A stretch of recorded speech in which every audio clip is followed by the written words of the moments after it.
በስመ አብ ወወልድ ወመንፈስ ቅዱስ አሃዱ አምላክ አደረ ላዕሌሃ ቃል ሥጋ ኮነ ወተወልደ እምኔሃ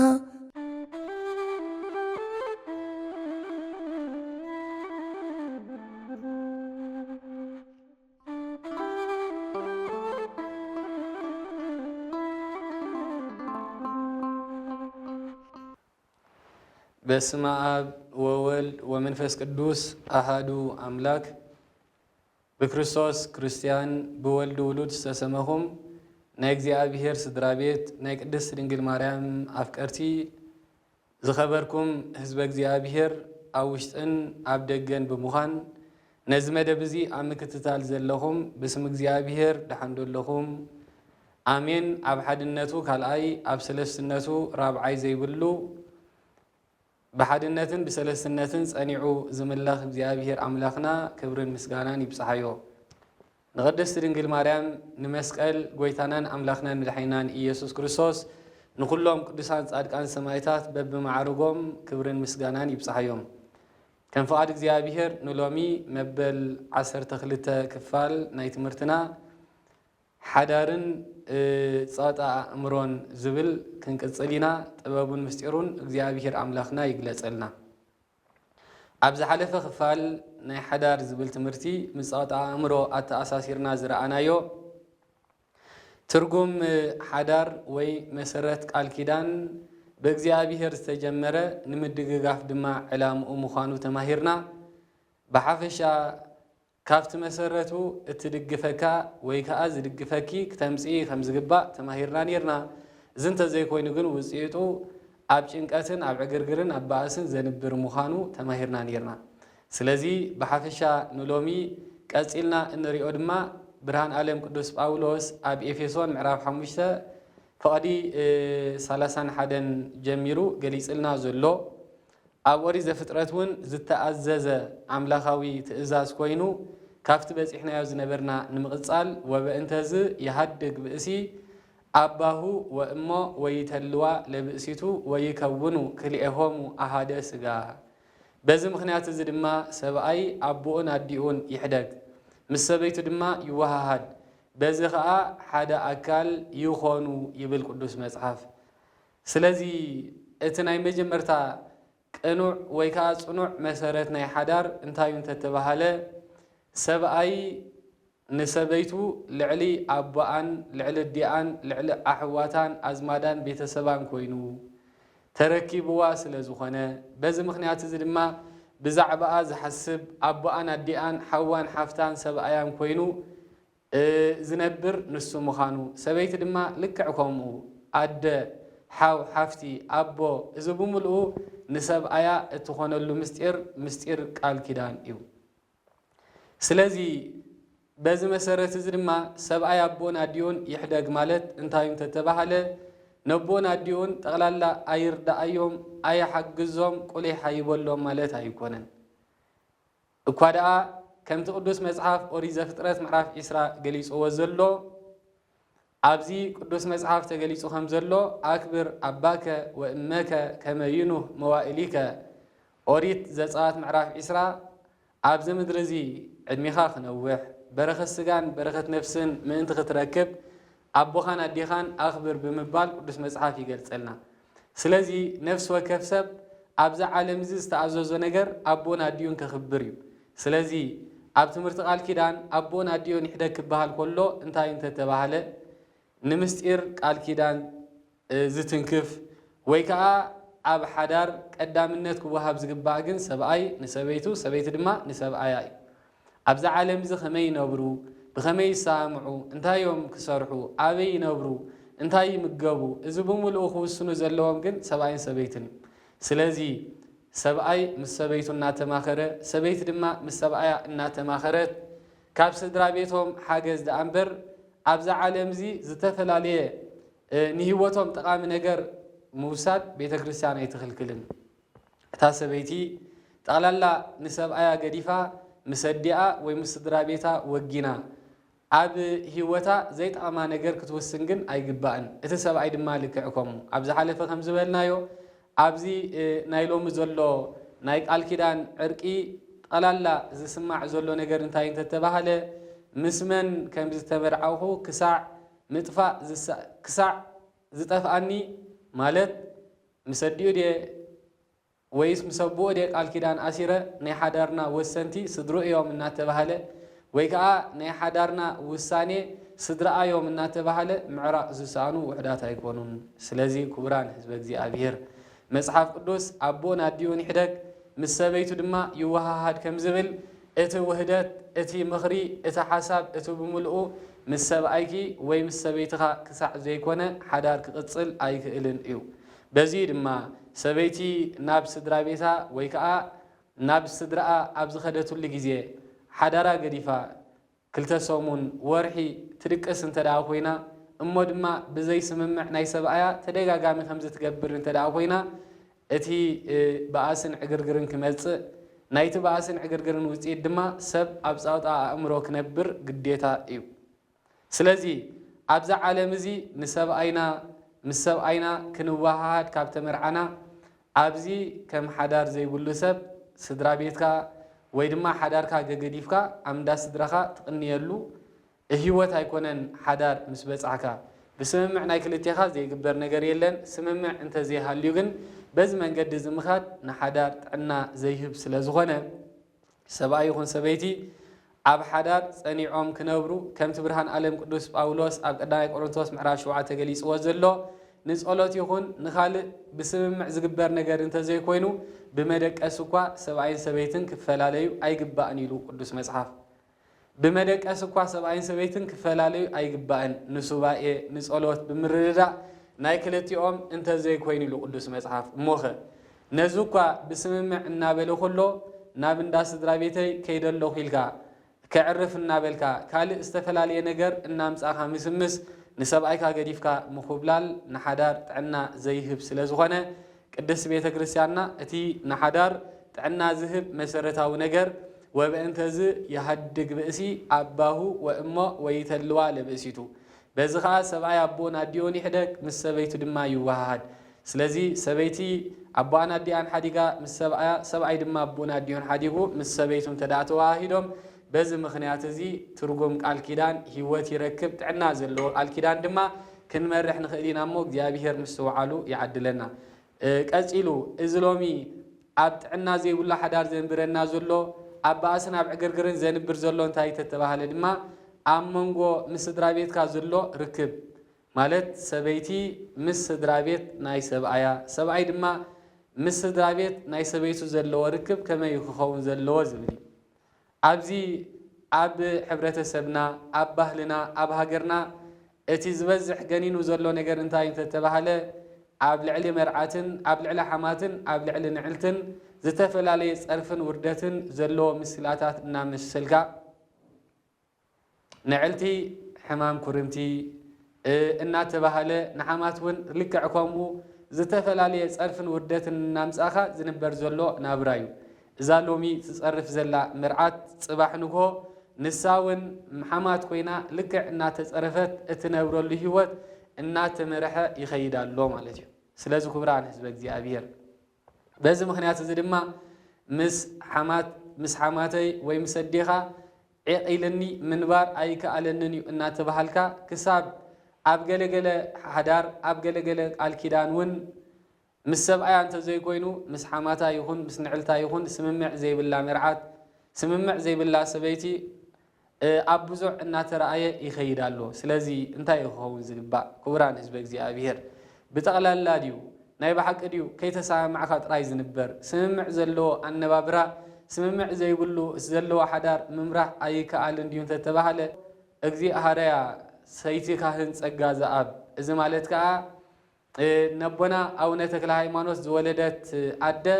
عفتنا مجمرتا تاريخي وات انت دعا رئينايو بنسهنان بقدسنان نسدرابيت كاهن سقاز أب تقلقل سلزنبرت سارا مجمرتا سارا سلزنبرشما دحرايقن اتوام سدرابيت بفلاي دما حموعا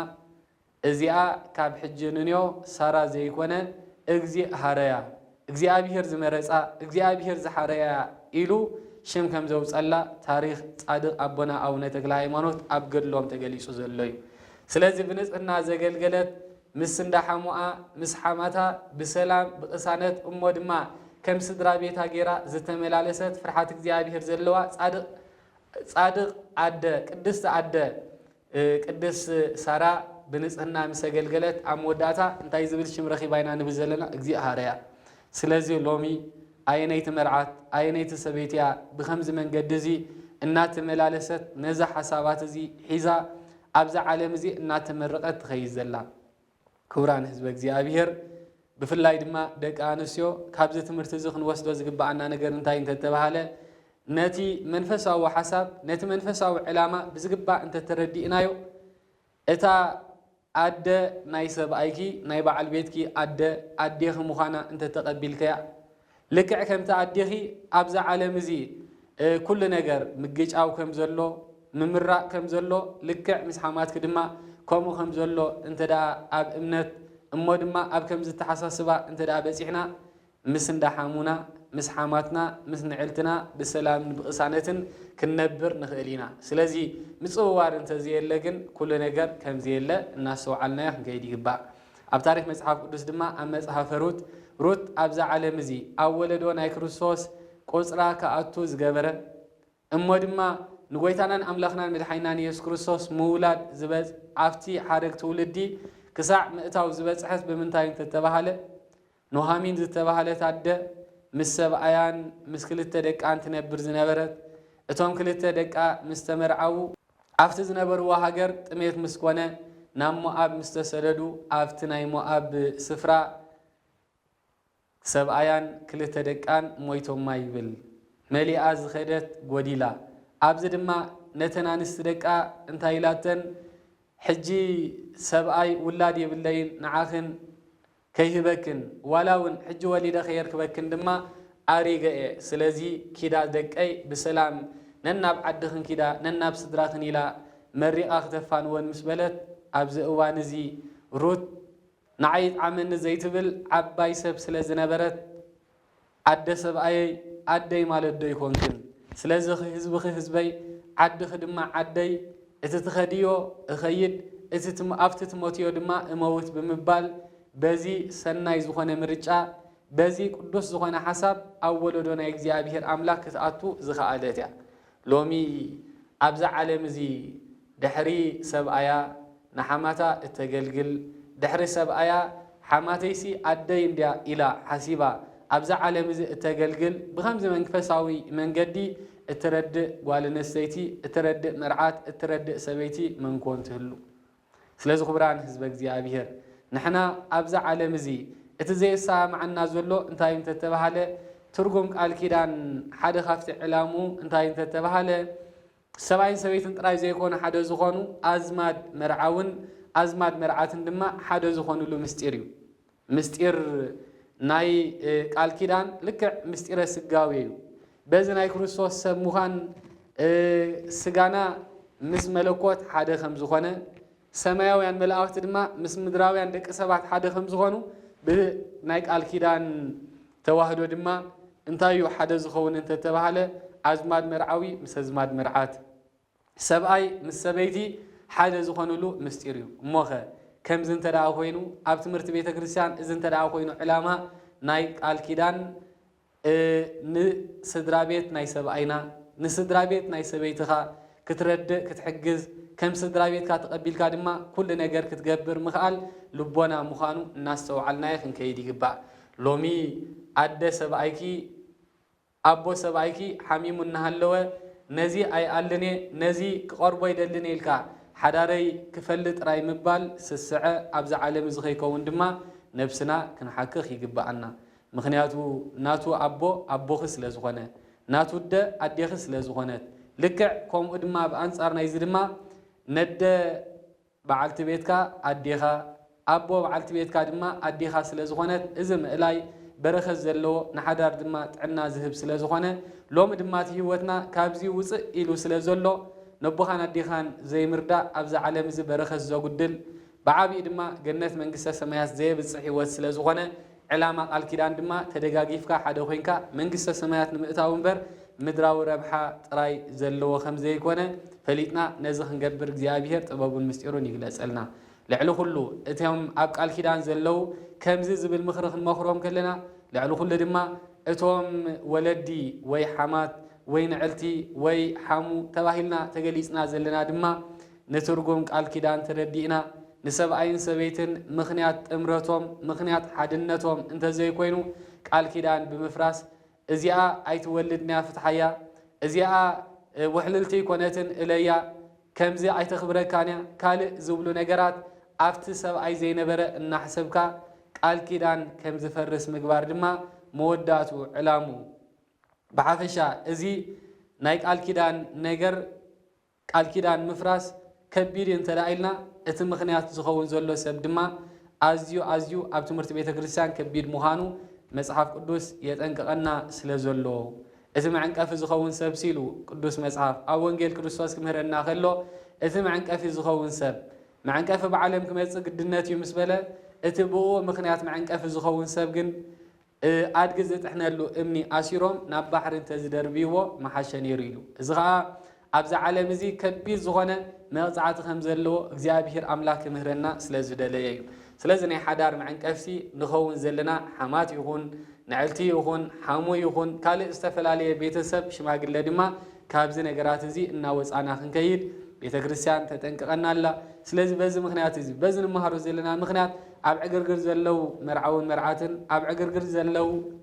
ሰብ ቃል ኪዳን እሞ ድማ በዚ ምክንያት እዚ ተጨኒቆም ዝመላለሱ ውሕዳት ኣይኮኑን እሞ እግዚአብሔር ሰላም ይአውጀሎ ናብ ቅሳነት ህይወቶም ይምራሓዮም ንዓና ድማ ነቶም ምክንያት መعنቀፍ ኮይና ዘለና ድማ እግዚአብሔር ጥበቡን ምስጢሩን ሂቡ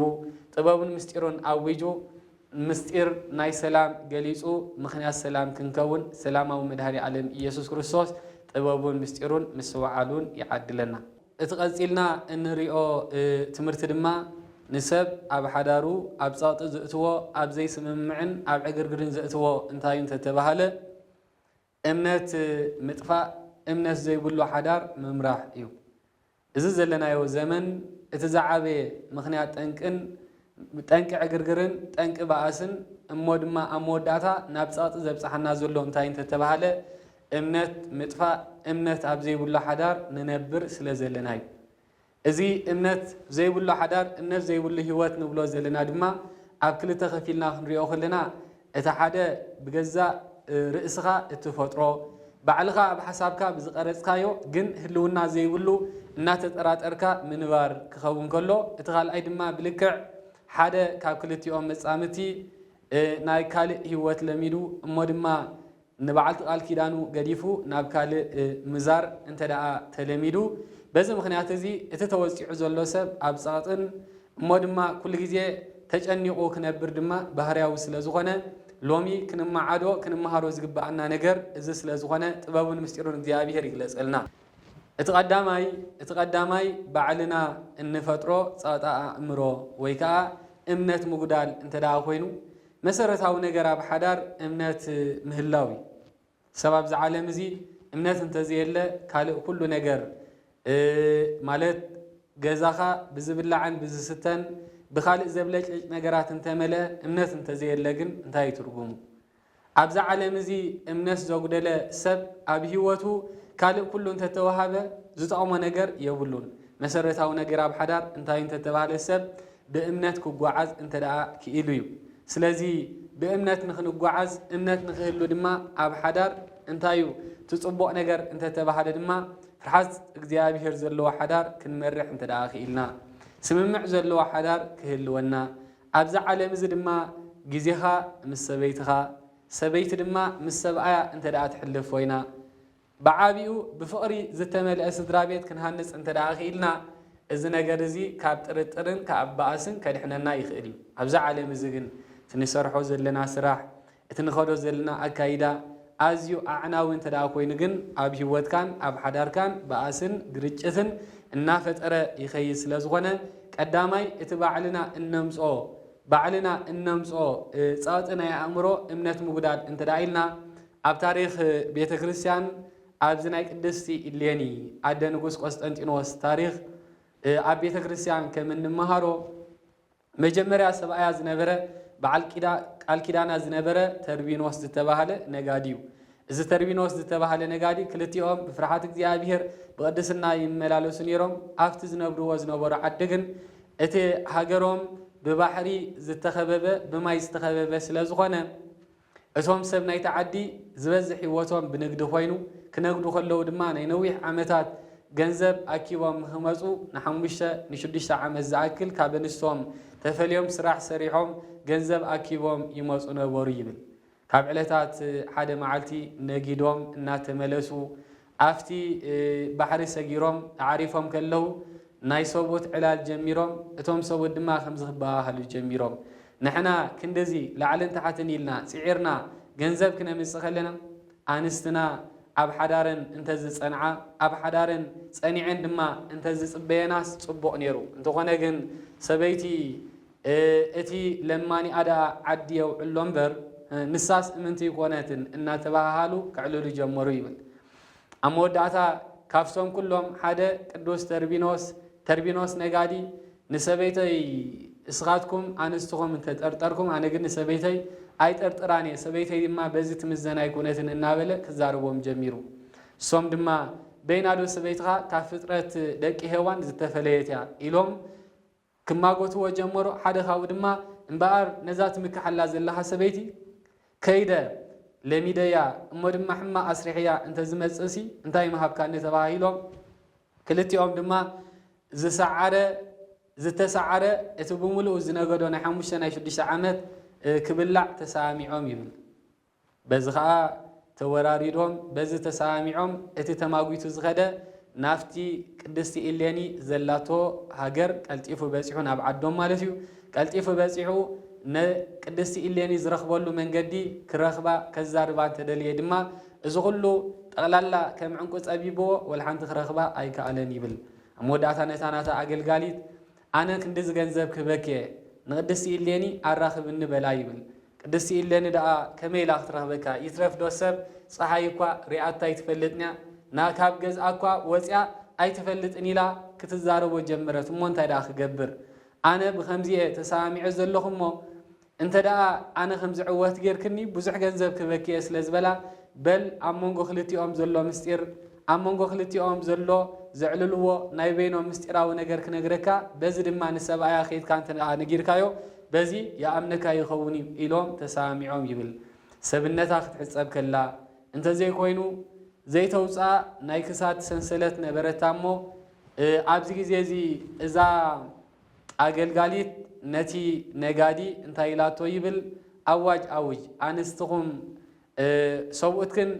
أوج صوتكن نابعدهم زعات كل جزية بس حيومه كلاتكن تقربا أنستخن أتيوم النابلكا أوج أنا دماغ قبر اللنيلا نسو أوج مش أوجه ناب قدس إلا نخيدا سبعيكي متسالو بلتا موصبو انبعر نسخي كله سبنتي كدالو هيوتي دما تسابي خصنحو اسخدو يكونكن كله تسابق بلتا مو ماي كتحصبيلا ناباتا خلت سفرا مساعتوت نتا نايكساد أوتيا سريعة نزي هابتو يبل بزغا كيدو نسبيتها لميده مسبيتها دما كل نجر غيره مسئي يبلو نايزم الرياقت دما ازي رأيو النابلة أمونغو خلتيهم دما زولو مستير كعلولو جمرة يبل شعو تربينوس كتصارخ يبلا بلكع تفتصيمو ديو أي تفتصمن إلو كتصارخ يبلا انتاي غيرو إلو نسبيتو نابسبيتو كتصارخ يبلا نتي جنزوب بملؤو نتي زسعارو سعر النيلو زحاسو وسبهبو ناب عدو تمل سيبل كلهم تحقيسهم مسانسهم كقني خلو تربينوس نجادة راي بينو حزينو أبجزا ترفيبل نسادما زي أملو يجبر سلزلو كالوت كحجوسو كالوت دسيلوهم كعللو خلو سلامنتاي بينها حزين كابزي على خيلا كتزارو وجمرة نسدما كالوت انت تحجوسن بر مسجن زوبهم مسي زنجدو ونجريهم أتيهم أنا جنت راح ينابخ مسئ كثير مسئ يبلا نسالب بام سلزنا برت مو تخسر كا بأنا دو تجمريو ካብ ስድራ ቤተይ ንስኻ ድማ ካብ ስድራ ቤትካ ገንዘብ ከም ብሓድሽ ኣምፂና ነጊድና ካልእ ነገራት ዘይትፍትን ክትብሎ ጀመረት ንሱ ግን ኣብ ውሽጡ ካልእ ስለ ዝኾነ መባእስዩ ኣነ ሂበ ኸቢረ ኣብ ዝነበርኩላ ዓዲ ተዋሂበ ሓሲረ ክነብር ስለ ዘይደሊ ኣይከውኒ ክብላ ጀሚሩ እሞ እንታይ ደኣ ናብ ካልእ ዓዲ ኸይደ ካልእ ህይወት ክመሪሐ ይብላ ንሳ ድማ ሕጂ እውን ለባም ስለ ዝኾነት እግዚኣብሔር ኣስተፃመረ ይፍልጥ ሰብ እግዚኣብሔር ሓደ ዝገበሮ ሰብ ክፈልዮ ኣይግባእን እዩ እሞ ሓደ ኣካል ስለ ዝኾነ ንዓኻ ኣብ ዝሰማዓካ ቦታ ኣነ ድማ ይኸይድ እምበር ኣይንፈላለን ኢና ኢላቶ እምበኣር ንዕና ኢሉ ከምታ ቀዲምና ዝበልናዮ እቲ ሃገር ብማይ ዝተኸበበ ስለ ዝኾነ ኣብ ባሕሪ ፅዒኑ ክወስዳ ጀሚሩ ኣብ ፍርቂ ናይቲ ባሕሪ ቅንኣት ተሰሚዕዎ ከምዚ ክብላ ጀሚሩ እናኣመንኩኺ ስለምንታይ ንስኺ ክሒድክኒ እናኣመንኩኺ ስለምንታይ ንስኺ ግን ዘይግባእ ሰሪሕክ ክብላ ጀሚሩ ንሳ ድማ እዚ ትብሎ ዘለኻ ይትረፍዶ ክገብሮስ ክሓስቦ እውን ኣይክእልኒ እሞ ሓሲበየ እውን ኣይፈልጥኒ ኢላቶ ኢሉ ንሱ ግን ብዙሕ ክዛረባ ብዙሕ ክብላ ጀሚሩ ኣብ መወዳእታ ድማ ብልክዕ እንተ ደኣ ጌርክዮ ኮንኪ ብግብርኺ ክጠፊ ኢኺ እንተ ደኣ ዘይገበርክዮ ኮንኪ ድማ እቲ እተኣምንዮ እግዚኣብሔር ኣምላኽ የድሕንኪ ኢሉ ኣብ ሓደ ሳጹን ዓብዪ ሳንዱቕ ንዓኣ የእትዩ ናብ ባሕሪ ደርበያ ይብል በዚ ምክንያት እዚ ድማ ቅድስቲ ንግስቲ ኢለኒ ብባሕሪ እቲ ባሕሪ እናጋፍዐ ንጉስ ቁንስጣ ናብ ዘለዎ ስፍራ በፂሑ ንጉስ ቁንስጣ ድማ ንዓኣ ረኺቡ ሰበይቱ ገበራ ይብል ስለዚ እቲ ታሪክ ብሓፈሻ ክንሪኦ ክንሰምዖ ከም ዝፀናሕና ተርቢኖስ ነቲ ዝሰምዖ ነገር ከየረጋገፀ ሓቂ ብዝመስል ሽፋን ገይሩ ነታ ዘይበደለት ነታ ንጽህቲ ዝኾነት በዓልቲ ቃል ኪዳኑ ክኸስር ክኢሉ ኣብ መወዳእታ ድማ ልባም ሰበይቲ ኣብ ሂወቱ ከሲሩ ስለዚ ኣብ ሂወትና ድማ ልክዕ ከምኡ ሓቂ ብዝመስል ነገር ኣጋኒኖም ሓቂ ብዝመስል ትርኢት ኣርእዮም እሞ ድማ ዘይተባህለን ዘይተገብረን ዘይኮነን ገይሮም ዘባእሱና ዘለው ሰባት ሎሚ ውሕዳት ኣይኮኑን ንሕና ድማ በዚ ነገራት እዚ ክነፃሪ ከይበልና ይኸውን ዶ ይኸውን ከይበልና እሞ ድማ እቲ ሓቂ ከየረጋገፅና ኣብ ሓንጎልና ብዝቀረፅናዮ ነገር ጥራይ ኣብ ሂወትና ተጨኒቕና ንፀንሕ እሞ ኣብ መወዳእታ ድማ ናብ ዘየድሊ ስጉምቲ ንኸይድ ዘለና ውሕዳት ኣይኮነን ድሕሪኡ ሓቂ ምስ ተረጋገፀ ዕረቁን ኢልካ ክምለስ ኣብ ዘይክእል በኣስን ዕግርግርን ንበፅሕ ዘለና ሰባት ውሕዳት ኣይኮነን እሞ እግዚኣብሔር ጥበቡን ምስጢሩን ይግለፀልና ስለዚ